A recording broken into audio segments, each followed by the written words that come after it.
स्त्री एक रहस्य है और पुरुष एक खोज। समझना होगा। इतिहास के पन्नों पर जब तुम देखते हो कि राजा, योद्धा, ऋषि सबने स्त्री से सावधान रहने को कहा, तो वो चेतावनी घृणा से नहीं थी, वो भय था।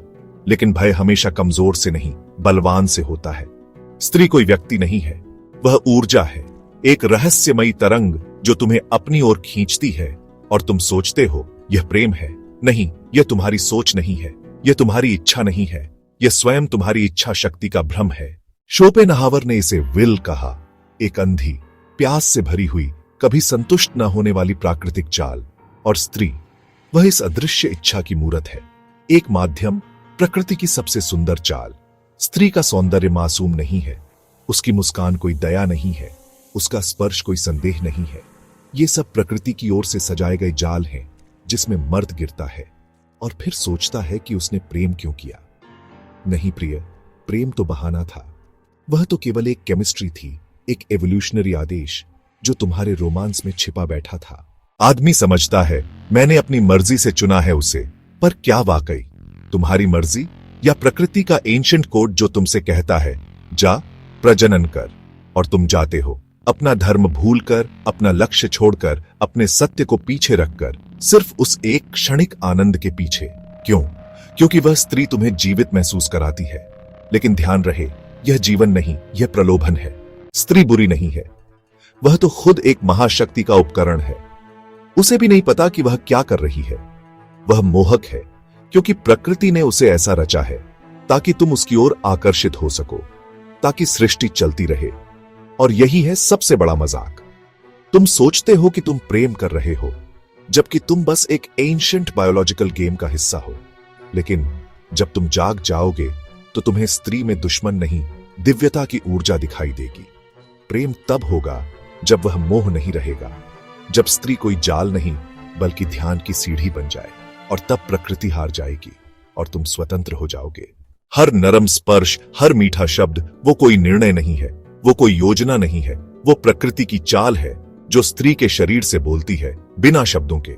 शब्द तो पुरुष का क्षेत्र है, लेकिन स्त्री वह ऊर्जा है, वह मौन की भाषा बोलती है, और वो भाषा तर्क से ऊपर है, नैतिकता से परे है।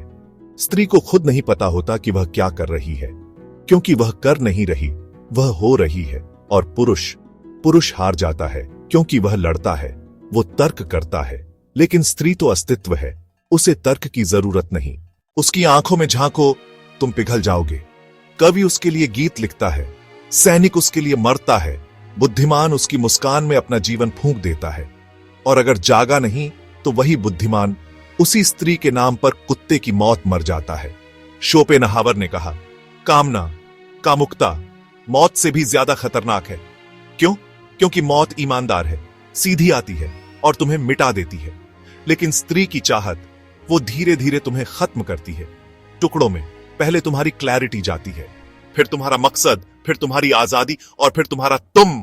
और तब बचता है सिर्फ एक छाया जो उसकी जरूरतों के इशारे पर नाचती है, जो यह समझता है कि यह प्यार है, लेकिन नहीं, यह सिर्फ एक जैविक योजना है जिसे हमने प्रेम का नाम दे दिया। देखो इतिहास को, हेलेन के लिए हजारों जहाज चले, क्लियोपेट्रा के लिए सम्राट झुके। आज के युग में एक लड़का अपने पूरे जीवन को तबाह कर देता है, बस एक डोपामाइन की लहर के लिए, जिसे वह रोमांस कहता है। लेकिन वह रोमांस नहीं है, वह तुम्हारी अपनी नासमझ ही है, वह तुम्हारी माया है। तुम सोचते हो सही स्त्री मुझे पूरा कर देगी, लेकिन सुनो, कोई तुम्हें पूरा नहीं कर सकता जब तक तुम स्वयं अधूरे हो।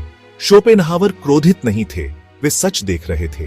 प्रेम बुरा नहीं है, कामना बुरी नहीं है, लेकिन अचेतन प्रेम, अज्ञानी आकर्षण, वो जहर बन जाता है। आजादी की शुरुआत परहेज से नहीं होती, वो शुरू होती है समझ से। यह समझ कि स्त्री तुम्हारे लिए नहीं है, वो अस्तित्व के लिए है।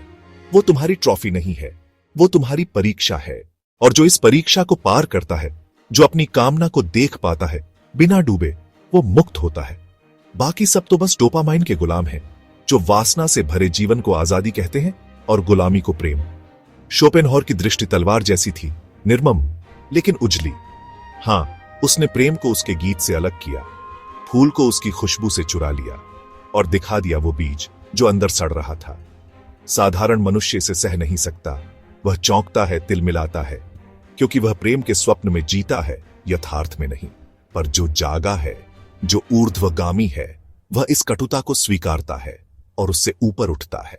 और जीवन में केवल दो रास्ते हैं, या तो समर्पण करो और परछाइयों के पीछे भागो, अप्रूवल के, अट्रैक्शन के और वैलिडेशन के, या फिर कटु हो जाओ, इनकार कर दो स्त्री को, गुस्से में तपते हुए जैसे वो जहर हो। सत्य क्या है? सत्य है अपने आप पर विजय, अपनी इच्छा पर, अपनी लालसा पर, अपनी कल्पना पर। जब तुम अपनी दृष्टि को भीतर खींच लेते हो तो फिर कोई स्त्री तुम्हें हरा नहीं सकती, क्योंकि अब तुम्हारी कीमत तुम तय करते हो, कोई और नहीं। अब तुम सौदा नहीं करते, अब तुम प्रेम में हो, व्यापार में नहीं। शोपेनहॉर त्याग की बात करता है, बुद्ध की तरह इच्छा से मुक्ति। लेकिन ब्रह्मचर्य का मतलब क्या है? क्या इसका अर्थ स्त्रियों से भागना है? नहीं, सच्चा ब्रह्मचर्य है स्वयं का स्वामी होना। तुम प्रेम कर सकते हो, संबंध बना सकते हो, पर यदि तुम उसके गुलाम हो तो तुम खो गए। यदि तुम उसके साक्षी हो तो तुम जाग गए।